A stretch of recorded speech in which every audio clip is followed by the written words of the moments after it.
Aujourd'hui, je vais vous montrer comment faire un contre-lavage rinçage d'un filtre à sable d'une piscine enterrée. Je vous dis à tout de suite.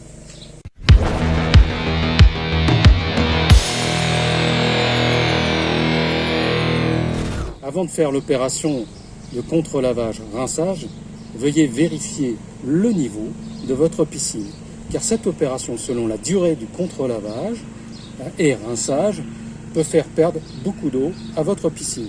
En général, il faut compter 1 cm perdu pour 1 minute. Avant de faire l'opération, systématiquement dans un local piscine, ne pas manipuler la vanne ou la vanne 6 voies ou les vannes qui permettent de couper les alimentations des différents circuits sans avoir arrêté électriquement la filtration. Si vous ne faites pas ça, vous pouvez endommager l'ensemble de votre circuit. Donc je répète, à chaque fois, pour chaque manipulation, je prends le temps. J'arrête, je manipule les vannes que j'ai besoin, je vérifie calmement.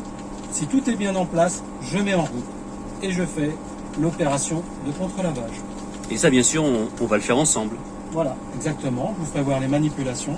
Ce qui est important aussi, c'est de bien regarder. On va voir lors de l'opération, le contre-lavage, on va voir l'eau complètement être sale à l'affichage du filtre à sable que vous voyez ici.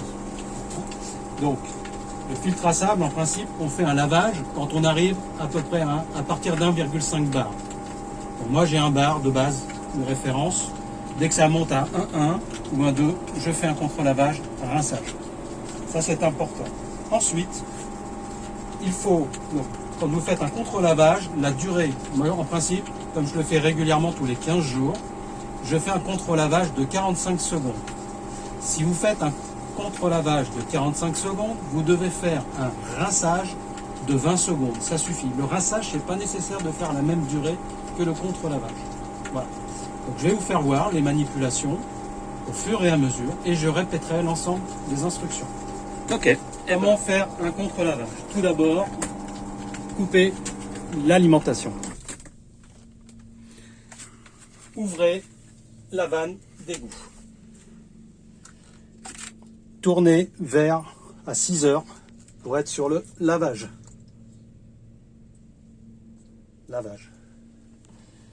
Et après, donc tout est bien ouvert, démarrez l'opération de filtration. Là, vous allez voir le filtre, tout va devenir noir. Sur la vanne 6 voies, vous avez un témoin. Quand l'eau est claire, en principe, on peut arrêter. On surveille. Donc là, on va faire ça pendant au moins 40 secondes.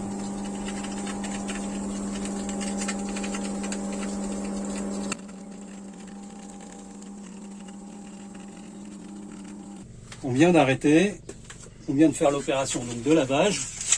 Maintenant que c'est arrêté, je tourne vers rinçage. Et on redémarre le rinçage. Non, de temps moyen, en principe, c'est 25 secondes pour 45 secondes. Arrête. Et je replace sur filtration. J'ai mis sur filtration, je remets la trappe égout fermée, position fermée. Donc j'ai bien l'égout qui a été fermé, la vanne d'égout, que vous voyez, c'est marqué dessus. Et j'ai repositionné en filtration. Et donc, je remets en marche, électriquement, le système de filtration. Et on peut regarder, la pression est descendue à 1 bar sur le manomètre. Alors qu'il était à combien au départ? Il était à 1,2. Donc j'ai une piscine qui a eu la filtration. Cette opération est importante à faire, surtout quand vous utilisez du flocculant. Le flocculant, c'est une cartouche de 5, c'est une chaussette de 5 pastilles. En principe, ça dure 1 semaine. On met une cartouche de flocculant toutes les semaines. Le flocculant, il a comme principe de compacter les fines particules qui sont dans la piscine. C'est pour ça que vous êtes à un moment donné, la pression monte dans le filtre à sable et vous êtes obligé de faire une opération de lavage contre lavage. J'espère que ces informations vous ont bien aidé, parce que c'est très bien expliqué en tout cas. Une fois l'opération de contre-lavage, rinçage effectuée, on voit que le niveau de la piscine a baissé. On le voit sur le petit repère qui est à moitié du skimmer, donc on a 1 cm. Il faut savoir que cette piscine disposant d'un volet immergé, le volet étant fermé, il y a une baisse à peu près du volume d'1 cm, non pas parce qu'on a perdu de l'eau, mais tout simplement parce qu'il y a une pression qui est exercée par le volet. Donc là, une fois que vous avez fait le rinçage, vous vérifiez le niveau. Là, moi, j'en remets un petit peu parce que j'estime que je suis un petit peu plus en dessous d'1 cm. Donc dès qu'elle va être remplie, à peu près d'ici 10 minutes, un quart d'heure, il faut compter pour 1 cm selon le débit que vous avez, 10 minutes, un quart d'heure pour remplir la piscine. Donc voilà, ça c'est une piscine de 4 mètres par 8, donc on a un volume à peu près de 43 mètres cubes. D'accord. Donc quand tu ouvriras le volet tout à l'heure, tu verras s'il faut rajouter encore. On filmera, on fera voir que le volume a remonté. Ok.